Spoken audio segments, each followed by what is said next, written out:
नमस्कार दोस्तों, मैं हूं दिनेश केवरा। स्वागत है आपका न्यूज टाइम एसबीएस न्यूज के ताजा अंक के अंदर। दोस्तों, घटनाक्रम इतना तेज समझ नहीं आ रहा कि कैसे व्यक्त करूं। सुबह की खबर दोपहर तक बासी, दोपहर की खबर शाम तक बासी और रात की खबर सुबह तक बासी। ऐसे हालात हो गए हैं। लद्दाख को छावनी में बदल दिया गया है। धारा 144 लगा दी गई है। लोगों के मूवमेंट के ऊपर रिस्ट्रिक्शंस, क्योंकि सोनम वांगचुक ने कहा कि वो जाएंगे चीन की सीमा तक मार्च करते हुए 10,000 लद्दाखी भाई बहनों के साथ में। और सरकार इतनी डर गई कि ऑर्डर दे डाला कि 4G की सेवाएं स्थगित कर दो, उसको 2G पे ले आओ।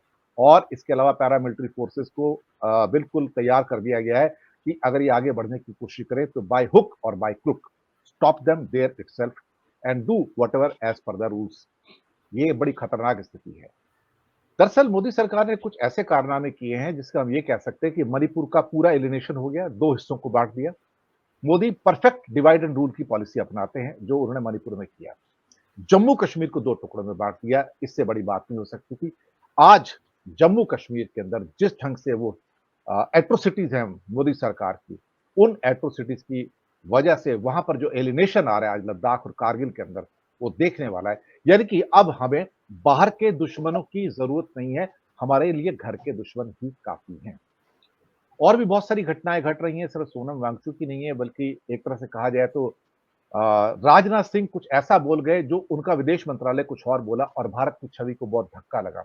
राजनाथ सिंह ने कहा कि अगर कोई हमारे घर में आकर कोई घटनाएं घटित करता है तो उसको हम छोड़ेंगे नहीं, घुसकर मारेंगे। और वो भागकर पाकिस्तान चला जाएगा तो पाकिस्तान में घुस के मारेंगे। ये शब्द हैं, ये शब्द वर्ड बाय वर्ड मैंने यूज किए यहाँ पर। क्या कहा उन्होंने?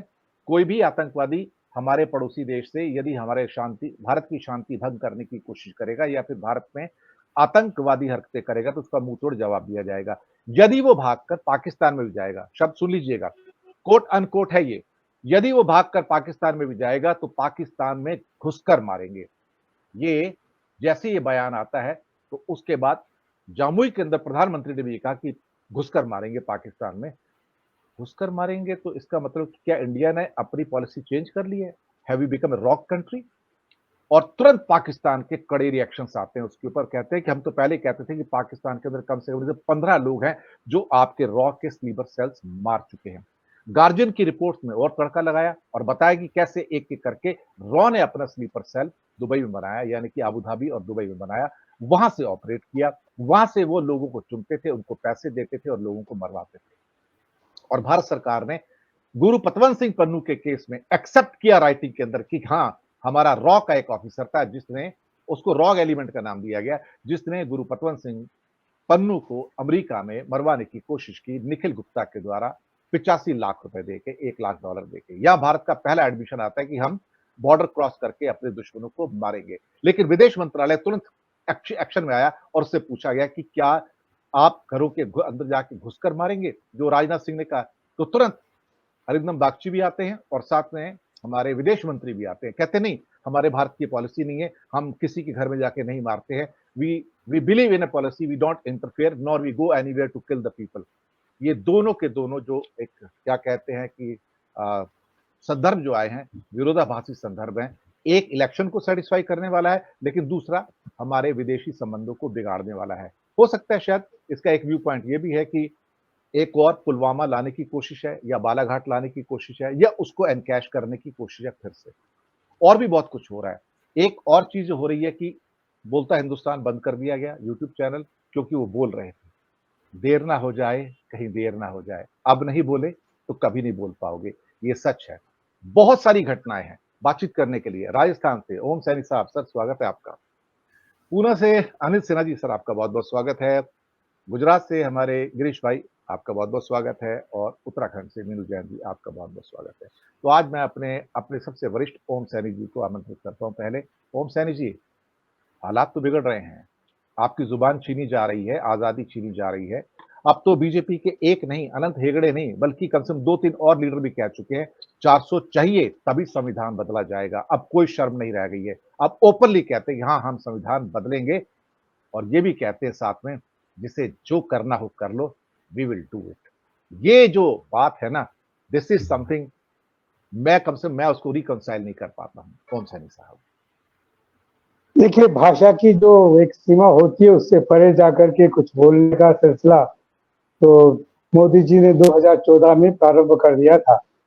तब लेकिन इनका धारणा एक ऐसा लगता था कि ये खोटी बातें कर रहे हैं। लेकिन धीरे-धीरे वो स्थापित हुआ, लेकिन कुछ चीज़ें उनकी उससे पता लगा कि वो अपने लक्ष्य को हासिल करने के लिए किसी हद तक जा सकते हैं। कि उन्होंने प्रूव किया, जिससे इनकार भी किया, और समय ने साबित भी कर दिया कि सच तो वही था जो स्वीकार नहीं कर रहे थे उस वक़्त। वही हाल आज भी है। आज भी उसी तरीके से मैंने आज राजस्थान में देखा, कल मोदी जी को राजस्थान में सुना, और आज फिर पुष्कर में बोल रहे थे, वहाँ पे सुना सुना तो नहीं, लेकिन उसी तरह की बातें करते रहे। और सचमुच में समाज को बाँटने की, समाज को उससे उस लाभ उठाने का जो सिलसिला है, लगता नहीं है राजस्थान में जैसे हमें कि कोई लोकसभा का इलेक्शन हो रहा है, जनरल इलेक्शन हो रहा है। लगता ये है शायद राम और श्याम और जो हमारे यहाँ जितने देवी देवता हैं, उनकी चर्चा करके, उनको सामने ला करके, उनसे माहौल बना करके, और फिर अपनी बात कहते हैं ये मोदी की गारंटी है, ये मोदी की गारंटी है। लेकिन जब कल 5 गारंटी और 5 न्याय और 25 गारंटी का सिलसिला आया, तो सारा स्वर थम सा गया। आज उस तरह की बातें कहीं सुनाई नहीं दी, जो कि कल कल तक बहुत तेजी से सामने आ रहा था। ये अपने आप में जो न्याय पत्र जारी किया है कांग्रेस पार्टी ने, कांग्रेस का, और जो प्रभावित करता है इंडिया के सारे माहौल को, जिसको लेकर के और पूरे चुनाव मैदान में गए हैं। मुझे लगता ये है कि इनका खुलासा करते करते जिस तरीके से आज सोनिया जी और खड़गे जी और वाड्रा, प्रियंका, ये आकर के ये लोग जिस तरीके से खुलासा कर रहे थे, और लोगों का ध्यान जिस तरीके से आकर्षित कर रहे हैं, लोग सुनना चाहते हैं। देखिए, हमें जो दिखाया जाता है, यानी हमें चैनल्स के माध्यम से, वो तो इतना शोर शराबे के साथ में ऐसा लगता है कि कमाल का रेस्पॉन्स मिल रहा है भारतीय जनता पार्टी को।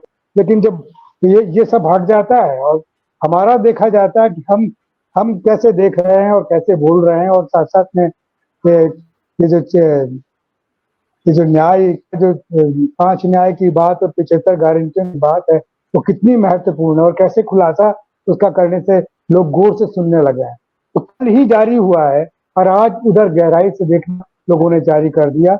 और वो जो हमें राजस्थान में एक बहुत साफ साफ बंटवारे दिखते थे कि मीणें अलग है, गुर्जर अलग हैं, और जाट अलग है, और ठाकुर अलग हैं, वो कतार में आते हुए नजर आ रहे हैं कि किस तरीके से मतलब कहना चाहिए कि कांग्रेस का अपना माहौल बन रहा है, जिसकी जिसकी कल्पना ऐसी नहीं थी। ऐसा लगता था कि जिस तरीके से प्रधानमंत्री कल आए तो चीजें जैसे बहुत कमाल से सामने आ रही है, लेकिन आज जब देखा है, आज का जो दृश्य देखा है, उसके बाद में कहा जा सकता है कि अब चीजें बदल रही हैं। और आप जिन बातों की संकेत कर रहे हैं, इंगित कर रहे हैं जिनको, वो तो खैर है ही अपनी जगह पर। और इसमें कोई खास बात भी नहीं है, क्योंकि ये जिस तरीके से झूठ बोलने के आदी है, जिस तरह के शब्द इस्तेमाल करते हैं, तो कुछ भी कह सकते हैं, कैसे भी कह सकते हैं। जैसे आपने जम्मू कश्मीर का जिक्र किया, और जिक्र करने के साथ में लद्दाख की आपने की चर्चा की है। सचमुच में हमें नहीं पता है, मुझे राजस्थान में पता नहीं है कि किस तरीके से हमारे सोनम बाग जा रहे हैं और उसके पीछे क्या आदेश जारी कर दी गए। लेकिन ये बात जैसे ही चैनल्स के माध्यम से जाएगी, क्योंकि गोदी मीडिया तो कुछ बोलेगा नहीं इन सब बातों पर, ये तो हमारे ही चैनल्स हैं जो कुछ बोलते हैं, तो लोगों के बीच में जाने लग गए, और हमारी रीच भी इसीलिए बढ़ रही है। तो मैं समझता हूँ कि सचमुच में जो आप कह रहे हैं कि अब देर ना कर, तो लोग देर नहीं कर रहे हैं, वो तेजी के साथ में एकजुट हो रहे हैं। उनकी आवाज धीमी सुनाई देती है, क्योंकि हमारे छोटे चैनल्स हैं, इसलिए वो बड़े चैनल्स के माध्यम में ज्यादा सुनाई देती है। उनकी कमजोर गैदरिंग भी बहुत प्रभावी लगती है, और गैदरिंग भी बड़ी प्रभावी लगती है। लेकिन यहाँ बहुत कुछ हो जाने के बाद भी इतना नजर नहीं आता जितना कि नजर आना चाहिए। जी बिल्कुल, आपने सही कहा सर, और बहुत बहुत धन्यवाद।